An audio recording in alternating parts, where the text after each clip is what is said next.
What is up, guys? Welcome back to yet another brand new Major Ben gaming video. I hope you guys are having a fantastic day as always.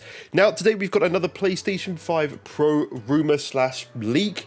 Well, this thing is going to be launching pretty soon. Now, we should be actually hearing an announcement coming up in September, so do expect a lot of PS5 Pro videos coming out over the next month or so, because at the end of the day, this thing is getting very, very close. We should see a launch, as I said, in September, or an announcement in September, and then a launch in October or November. That's what I kind of predict, but we will see what happens. Anyway, we've got PS5 Pro rumors and leaks, so let's dive into these. And this is to do with RDNA 4 and the fact that this actual system may have RDNA 4 features. So, a little summary here. The PS5 Pro has rumored to have significant upgrades, including a 33.5 teraflop GPU and advanced ray tracing features for enhanced visuals. We know this.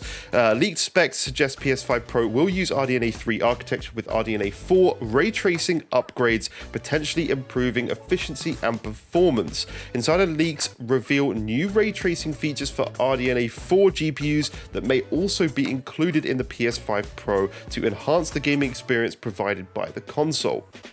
Okay, a notable insider has revealed a list of potential ray tracing upgrades for AMD's RDNA 4 graphics card, which may also be present within the PS5 Pro. The heavily rumored mid-generation refresh for the PlayStation 5 reportedly packs a significant significant improvement on the graphical front, and if this information is right, it might launch with cutting-edge features that can demonstrate enhanced ray trace visuals and performance in supported games.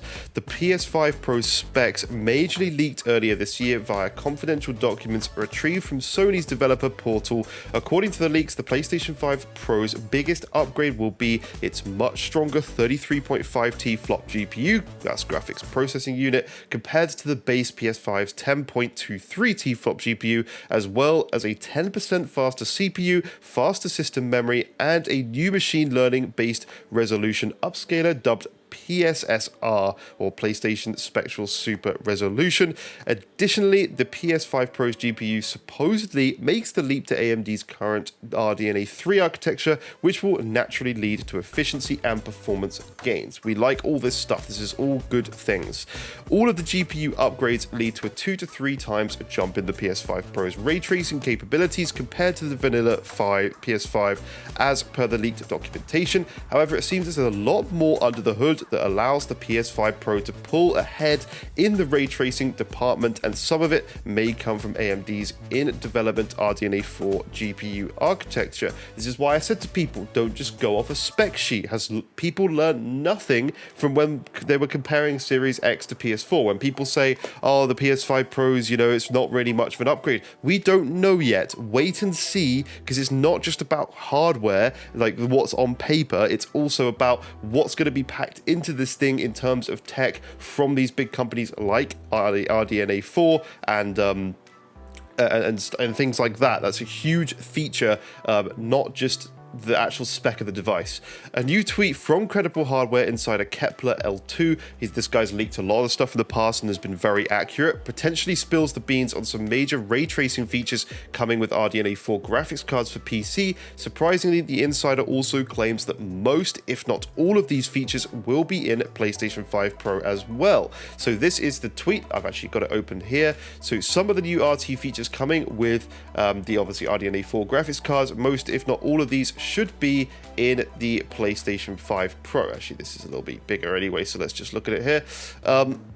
So double ray tracing, intersect engine, RT instance, node transform, 64B RT node, ray tracing, tri-pair optimization. Okay, there's a lot of technical stuff here that most people, including myself, aren't going to understand, and it's summed up here for everybody. So this should be something that we can read out. The blacked out rows are apparently non-RT features, which the insider may have concealed to keep the focus on ray tracing upgrades. Nevertheless, the list reveals intriguing features and optimizations for RDNA RDNA 4. Kepler L2 also alleged in a follow-up tweet that the PS5 Pro is built on a hybrid RDNA 3.5 plus RDNA 4 RT/WMMA/data prefetcher architecture, which essentially means the PS5 Pro's GPU will be based on a customized version of RDNA 3 and incorporate RDNA 4's ray tracing upgrades, as well as features like wave matrix multiply accumulate and the new data prefetcher, which increases code size to 32 kilobytes. Now,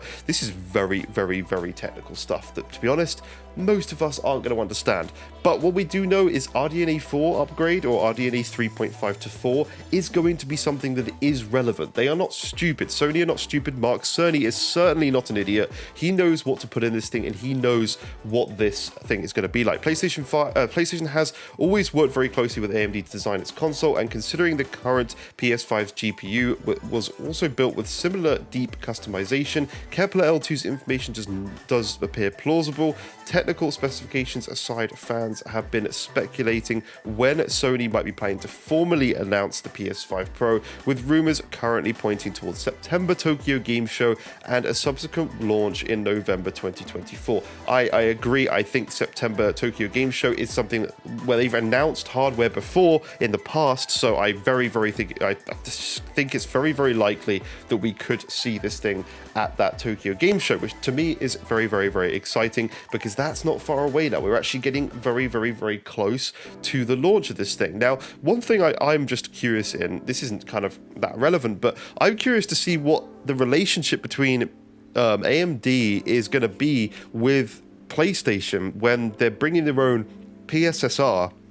Are AMD going to get a little bit upset at the fact that a lot of these games might be using PSSR over AMD's FSR, showing that PSSR is probably going to be a better upscaler than AMD's own thing on their own hardware? And I hope that kind of kicks AMD into gear a bit to improve their upscaling, because I don't know, I think it's just not very good. FSR 3 is certainly something that is better than FSR 2, but it's not that much better compared to like DLSS, or even Intel XeSS is better than AMD's solutions. And I think that's kind of just a little bit disappointing, and I'm hoping that at the end of the day, for the consumer, this is a good thing. We're going to get a PSSR upscaler, meaning that we should have a far better resolution and frame rate coming out of these games, and it will just look all in all better. If any of you guys have played Jedi Survivor on PS5 or Series X, that game, you can see so much pixelation around the character when moving. That is due to the FSR solution. It's just so bad at just reconstructing images and picking out moving objects, especially main characters. You'll see like almost a shadow of the character behind the character when you've moved, and it's just really disappointing to see. It's very good on certain games like Spider-Man. They use upscaling. I don't know if it's FSR, I don't know what they actually use, but they've done a really good solution where you can't actually see anything. So I'm hoping that with this PSSR is going to get far better. We're going to see a much more detailed upscaler, and also I hope they include frame generation in a lot of games going forward. We've seen that in a couple of games already. Frame generation is an incredible feature. I use it even on my 4090, so I really hope we get something like that built into these games, especially if developers optimize. Like if Sony optimized their own first-party games, we could see a ton of 120 FPS games at 4K. And this is why I've said it before in videos, this device really is capable of doing 4K 120. And people go, no, it's never going to happen. Yes, in some games it will. I'm not saying across the board. I'm saying in some games we could see a lot of decent patches to existing PS5 games. I'm talking Sony first-party lineup, like Spider-Man. We already have a very decent resolution in that game, and it already runs above 60 FPS on my C1.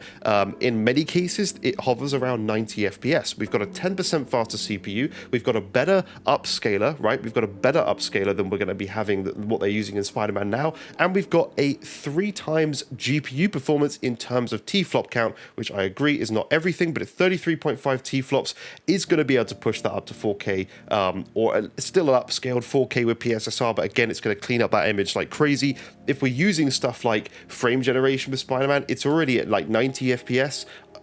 That's going to easily take that to 120 easily, and upping resolution, upping textures. Like, we can easily see some really clean looking PlayStation 5 games that are running at upscaled to 4K very cleanly and a very nice frames per second. So I'm very excited for this device. I can't wait to get my hands on one. I'm going to be pre-ordering it day one. We'll be making videos on it day one. We'll be comparing two side-by-sides of games. Like, it's going to be really fun to do. So thank you for watching this video. Leave a like if you have enjoyed, subscribe if you are new to the channel, and I will see you in future videos. Bye bye for now.